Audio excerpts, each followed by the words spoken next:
नमस्कार, कैसे हैं आप सभी? तो चलिए आज हम लोग सुपर 100 के 2 इम्पोर्टेंट क्वेश्चन देखने वाले हैं। एक तो क्वेश्चन नंबर हमारा 68 है और एक रहेगा हमारा क्वेश्चन नंबर 69।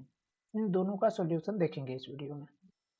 तो 68 से पहले की जो क्वेश्चन है, उनको हमने पिछले वीडियो में देखा था।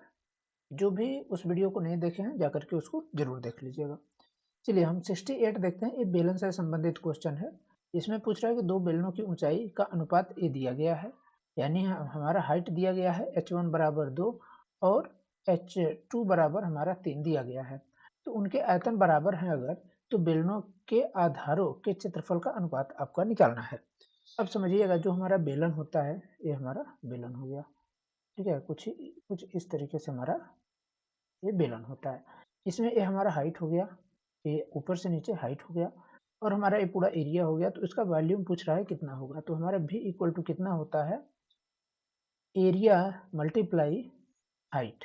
एरिया मल्टीप्लाई हाइट कर लेंगे तो हमारा उसका वैल्यू निकल आएगा, उसका आयतन निकल आ जाएगा।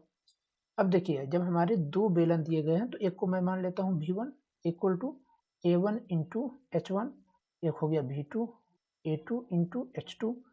अब समझिएगा बात को, यहाँ पर हमारा क्या दिया जा रहा है, हमको क्या दे रहा है कि h1 बराबर 2 और h2 बराबर 3।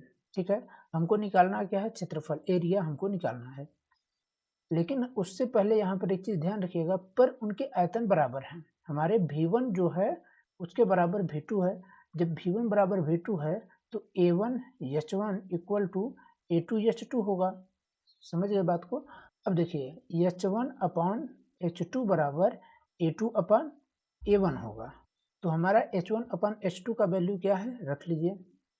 h1 अपॉन h2 का वैल्यू हमारा जो दिया गया है, वो क्या दिया गया है, h1 अपॉन h2 बराबर 2, h1 बराबर 2 और h2 अपॉन h2 बराबर 3। ठीक है, तो यहाँ पर हमको क्या मिल रहा है, a2 बराबर क्या दिया गया है, दूसरे का जो दूसरा बेलन है उसका हमारा जो क्षेत्रफल है 2 है और पहले बेलन का क्षेत्रफल हमारा 3 होगा। तो जब हमारा a1 इंटू a1 अनुपाते a2 निकालेंगे या a1 बटे a2 निकालेंगे तो हमारा क्या होगा, 3 बटे 2 आएगा या फिर 3 अनुपाते 2। तो 3 अनुपाते 2 जिसमें दिया गया हो वो हमारा सही उत्तर हो जाएगा। ठीक है, हमारा क्या होता है, जो एरिया होता है वो हाइट के व्युत्क्रमानुपाती होता है।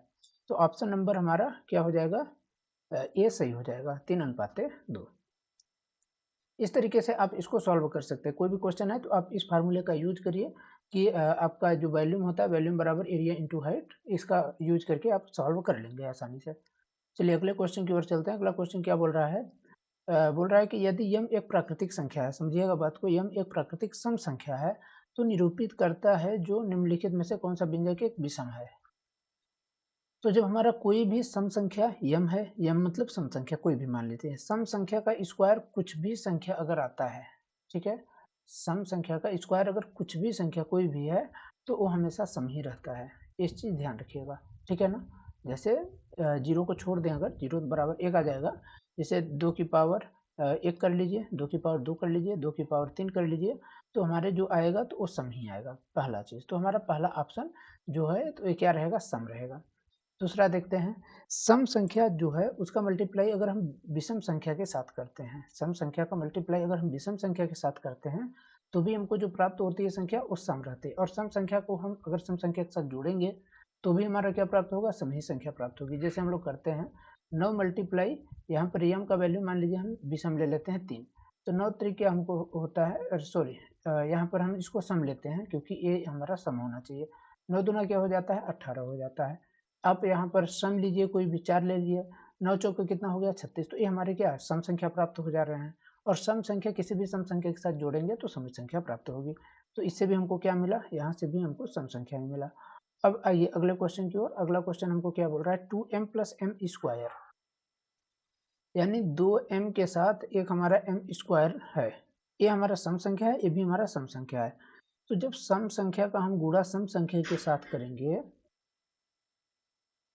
तो हमको क्या प्राप्त होगा, ये भी एक सम संख्या प्राप्त होगी। अब हम देखते हैं एम स्क्वायर प्लस 99, ये हमारा सम संख्या है और ये हमारा विषम संख्या है। सम संख्या का अगर हम स्क्वायर करते हैं, किसी भी मतलब कोई भी सम संख्या का अगर स्क्वायर करेंगे तो वो सम संख्या होगी। और उसको हम अगर विषम संख्या के साथ जोड़ते हैं तो प्राप्त होने वाली संख्या जो रहेगी हमारी कैसी रहेगी, विषम रहेगी। ठीक है, तो हमारा सही उत्तर क्या हो जाएगा, डी, m² + 99, ये हमारा विषम हो जाएगा। ठीक है, तो आशा करता हूँ कि आप सभी को ये चीज़ समझ में आ गया होगा। आप लोग कमेंट करके बताइएगा कि आपको क्वेश्चन कैसे लगे। अगर आपको क्वेश्चन अच्छे लगे हों तो आप लोग इसको लाइक कर दीजिएगा और अपनी प्रतिक्रिया जो भी होगी आप कमेंट करके बता सकते हैं। धन्यवाद।